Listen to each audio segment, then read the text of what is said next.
Yung itinatanggi niya si Madam Karen Whitmore, alam naman natin na like face to face, galing nga sa bunganga niya, 'di ba? Shinout out niya pa. Naman dito. Oh, ikaw daw ang nakakahiya, mas nakakahiya ka, tanga. Bobo. Anong scam? Sino na scam ko? Tarantado. Oh, lumayas ka rito. Ay, 250,000 daw, Karen Whitmore. Hindi ko kilala yan. Gusto mo, sampalin ko sa harapan mo yan eh.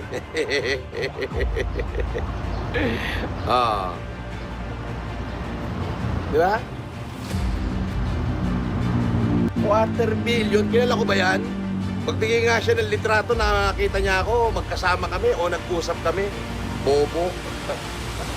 Ako nagbabanta sa iyo, talagang babayaran mo talaga ako. Madadamay ang madadamay talaga sa lahat. Pati pa yung ano ng ano mo, yung ina ng anak mo, madadamay talaga. Nandito sa akin ang resibo eh. Damay sila lahat. Magbigay siya ng proof sa kiniklaim niya.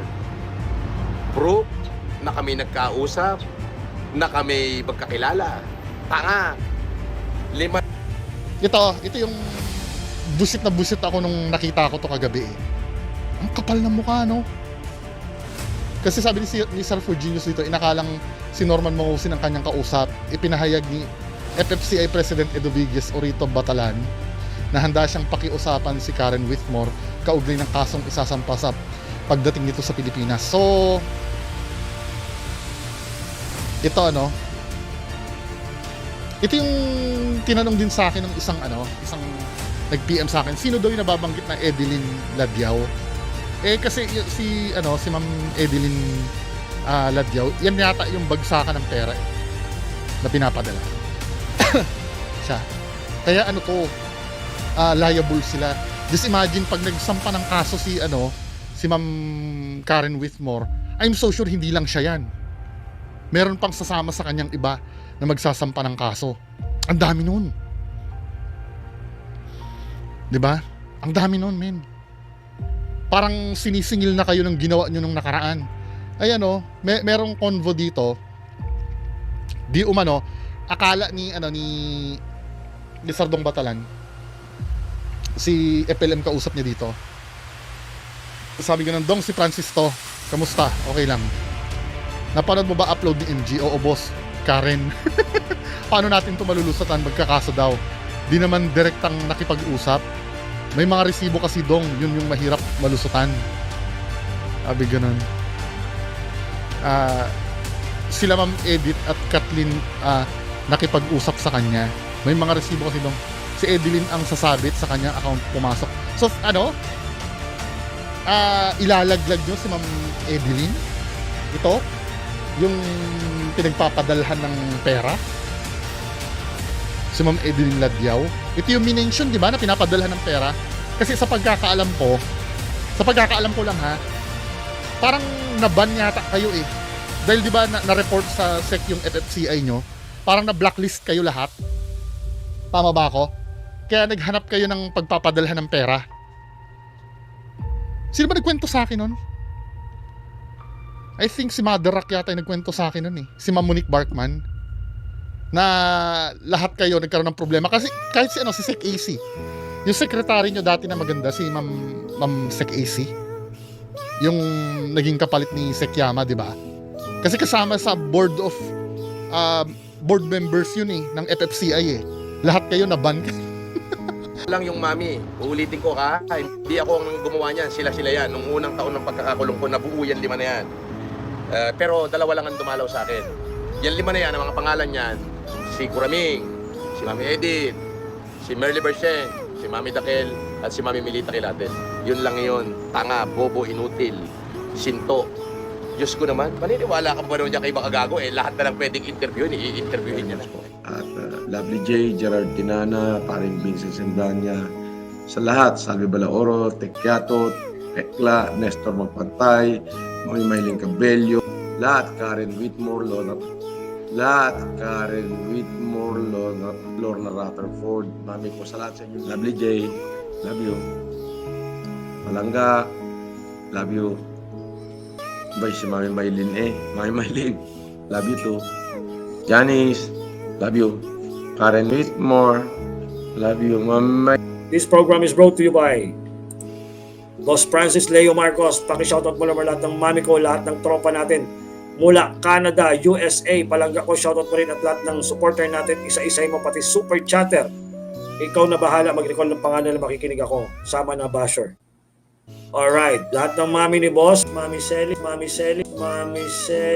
Dakel, Mami Melita, Mami Merly, Mami Edith Gargar, Daddy Apple G, shoutout po sa inyo, sabi ni Boss. Tapos, eto nga mo, nung kami tinanong ko na, nung siya nakalabas na, Opo. tinanong ko kung kailan mo ibabalik. Ayun, minura na ako.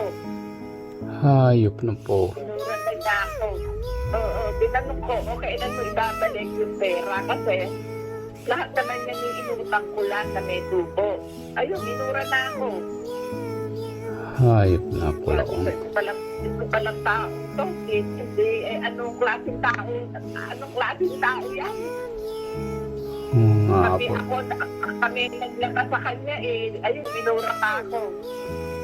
Nako, sorry. Hanggang ngayon, birthday dito, nag-uhulog ako ng mga hulog dito, hulog doon, tubo, panay may mga tubo. Hindi pa kasama yung tax. So, after tax, mga 550. So, could you imagine kung sa akin nangyari yun, isang buong sahod na yun, mga kahombre ko. Isang buong sahod yung iniluluwal ni Madam Karen per month. Dahil lang sa inutang niya para kay Francis Leo Marcos or Norman Mangusig. Sobrang struggle yon. That is struggle.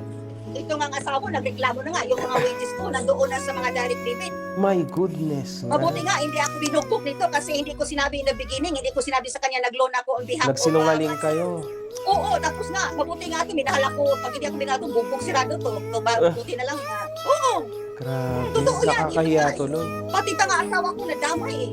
Lintik na Francis na yan. Ngayon na nakikita niyo siya, no? Do you think karma niya to sa lahat ng ginawa niya sa buhay niyo? Sa mga buhay ng mga OFW? Siyempre, karma na yan. Tingnan ko lang yung mukha niya, dugyot na at saka haggard. Exactly. Madam, may question ako. So, sa'yo, ganyang kalaki ang nakuha niya. How about dun sa apat pa na kasama niyo dyan sa England? Sa Nakakulimbat-limbat kanila na na to? yung istorya na yan. Sa kanila, kung gusto nila mag-interview sa inyo, magpa-interview siya. Pero sa akin lang to. Sa kanila na yun. Kasi sinabi ko sa isang mami na kaklose ko rin, sabi niya, hindi din alam ng asawa niya yung inutang sa kanya, kaya parang nahirapan din siya. Pero more or less, madam, tulad niyo din ang sitwasyon na nangyari doon sa other four. Nakuhanan din talaga. Mhm. Oh my. Pero ang napunong utang nito, itong daddy at mami niya, sila ang punong-puno ng utang. So, mas kawawa po yon, tama? Kawawa sila kasi alam mo, itong dalawang mag-asawa nito, lahat-lahat binigay nila ang pagmamahal nila kay Francis. Pero paano natin ito malulusutan magkakaso daw? May mga resibo kasi dong, yun na mahirap malusutan. Sabi niya ganun dito, pag umuwi, pakiusapan na lang. Akala mo ganun lang ano? Parang confident sila na mauutok pa nila na pag uwi, pakiusapan na lang daw. Bakit hindi nyo mababayaran yan? Nagbabakasakali pa ba kayo na napapayag pa sa pakiusap nyo? Anong ipapakiusap nyo dyan? Curious lang ako. Hihingi na naman kayo ng palugit? Ganun ba? Feeling ko damay kayo dyan lahat eh. Lahat yan titingnan yung nako, di ba syndicated estafa yan kung no bail yan men. Ilan kayo? Tapos may mga dyan, baka si Sir Limor kasama pa dyan. Isang grupo kayo nag-operate eh. Naku, sisingilin na kayo men ng gagawin nyo. Sabi pa naman ni Ma'am Karen Whitmore, kahit hindi na sa mabayaran, mapakulong lang daw kayo.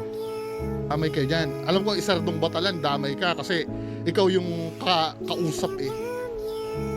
Ikaw yata yung nagbigay ng details ng bank account na padadalhan. Yan ang sinasabi sa inyo eh. Hindi habang buhay, akala nyo matatakasan nyo lang yon yung basta mag-quit lang. Meron kayong binangkrap na tao kasi eh. Kumbaga, ganun-ganun na lang yon. Hanggang ngayon naghuhulog pa sila ng utang. Tapos okay na. Since wala na ako dyan, ganun ba? Nakakwentuhan ko si Sir JC De La Cruz. Yung isang tao niya din, si Bon, umiiwas na rin eh. Damay kayo dun lahat. Hindi, depende sa ano, no? Depende sa participation nyo. Pero hindi pwedeng hindi kayo madamay sa Ardong Batalan dyan. Yung sinasabi mo dito na si Edeline lang ang sabi ganun, si Edeline lang kung sasabi sa kanyang account pumasok. Yung safe to say ba na siya yung bagman? 'Di ba? Kasi sa kanya bagsakan ng pera nun eh. 'Di ba? Si Edeline lang sasabit sa kanyang account pumasok. Hindi, kayo kasama kayo diyan lahat. Ang tanong, sino nagbigay ng details ni Edeline? Malamang ikaw din. Sino ang naghikayat na magpadala? Malamang si FLM din. Wala kayo, balita ko, marami pa eh. May isa pang mami na na i-interviewin eh. Yung i-interview ng isang mami, nakasagutan ko naman yun, legit. Nabalitaan ko lang, i-interviewin. Yun naman, naging homeless dahil sa inyo. Daw. Spoil ko na tuloy. Basta, nakasagutan ko yan, yung mami na susunod na i-interviewin. Pero yung sinasabi na yung malaking tao daw, hindi ko nga inaano ko nga si Fujinius, damot-damot ni Fujinius, hindi ba i-share sa akin kung sino yun eh. Kaya nga merong 5 mommies. Nakakulong ako, merong 5 mami na panayang tulong sa akin, panayang padala. Flashback. Alis na eh. So yung, ito, 2 minutes. yung sa mga humanitarian ni boss mo, yung, di ba, wag na tayo mag-bullshitan, hindi naman lahat yun na itutulong, di ba? Lahat ng mga pera. Hindi sa mga supporter niya, nanghihingi siya. Yung mga supporter niya. Lahat ng mga palipad. Oh, may mga palipad. Ang daming palipad, di ba? Hindi, ibig sabihin, Yung nasa kulungan siya. yung halimbawa, dito kayo magpadala kay Dong Batalan ng donasyon. Hindi natin pwedeng i-deny yan. Napakadami ng resibo. Okay, so nanghihingi siya, Ngayon, sinabi ko, nangako ako paglabas ko, when everything going to be alright, I'll help you back. That's a promise, and that's a lie.